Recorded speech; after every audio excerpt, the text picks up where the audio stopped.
everyone, and welcome back.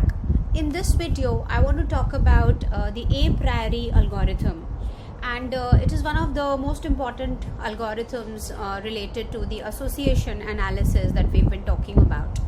So let's first try to understand the problem that is solved by this specific algorithm and what is the objective.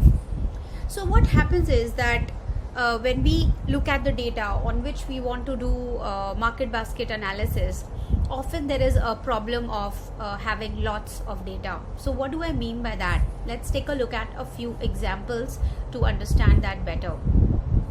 So if you think about a fast food restaurant that might have about 100 items on its menu, and if you start thinking about how many combinations of three menu items can you make, very quickly your number is going to go into hundreds of thousands.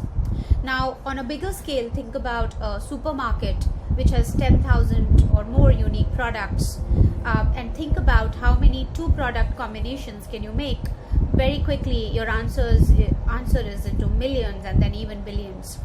So the thing is that when we think about making rules, because of this highly huge number of combinations that can be made, there can be millions of rules that can be produced as a result of this analysis, and those rules a lot of those will be redundant and they will not be effective for the purpose of creating strategy. So we have to look for ways in which we can reduce the number of redundant rules that are created. So there are a few ways in which you can do this.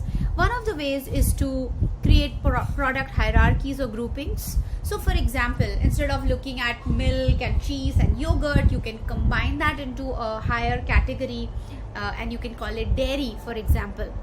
When you do this kind of recategorization, then the number of items reduces and hence your number of rules also reduces. The other thing you could do is you could consider a number of transactions in a given period of time.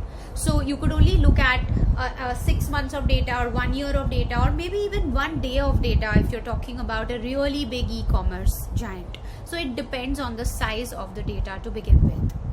So these are some of the ways in which you can reduce the number of rules that are produced. But one of the most popular ways to do that is what is called as the a priori algorithm. So let's understand what is a priori algorithm. Before I go into the definitions and examples, I want to talk a little bit more about the motivation for a priori algorithm. And it's important for all of you to remember this, that the objective of a priori algorithm is to reduce the number of candidate rules that are produced. Okay, remember we are trying to solve for the problem of a lot of data. So now for a priori, I have 3 statements which talk about the same principle. So I'm going to talk about one of the statements here, and then you will see very easily you'll be able to verify the others as well. So let's look at this statement. If an item set is small, then all its supersets must also be small. So one thing is there, we're talking about a few important concepts here. We're talking about a concept of being small and not small, and then we are talking about the concept of supersets and subsets. So supersets and subsets are concepts which you understand in the context of any other course or concept that you might have learned before. Simply a subset is a smaller set that is inside a given set, and a superset is the bigger set from which the subset comes from. So that is the concept of a superset and a subset. Now small and large with respect to a priori is thought of with respect to a benchmark that is based on the support. So what we say is that if an item set is small, what it means is that if the support of an item set is lower than the threshold support that we have defined. So let's say when we do a priori principle, we decide that our minimum required support is 5%, then item set will be small if the support of that item set is less than 5%. So now let's understand this statement altogether, and I've created a small example to explain this better to you. So before I go there, I just want to go over this statement one more time. What we are saying is that if an item set is small, then all its supersets must also be small. So let's look at an example to clarify that. So in this example, I have created a story of 4 friends, Amy, Bob, Cindy and Dan. And the story is such that these friends, they like to attend classes in groups. So for the purpose of this example, let's say we are talking about a course that has 5 classes and it is mandatory to attend at least 3 out of the 5. Otherwise, the students will be considered not frequent. So the threshold is 3 out of 5. If you've attended 1 or 2 or 0 classes, you are not frequent enough, or in other words, you are small by the definition of a priori that I was talking about. And if you have attended 3 or more classes, then you are considered frequent. So what happens is that they like to make groups when deciding to attend classes. And what we will do is that we will find the frequency of different group settings to analyze this particular case, and I'm going to demonstrate a priori with the help of this example.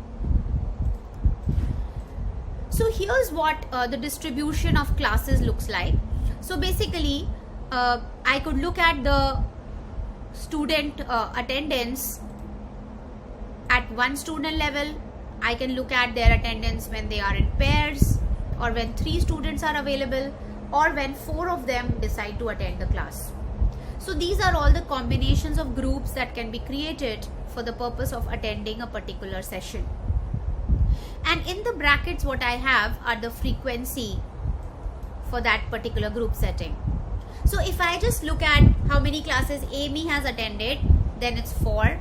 Bob has attended 5, so on and so forth. Then for Amy and Bob, in that pair setting, they have attended 4 classes.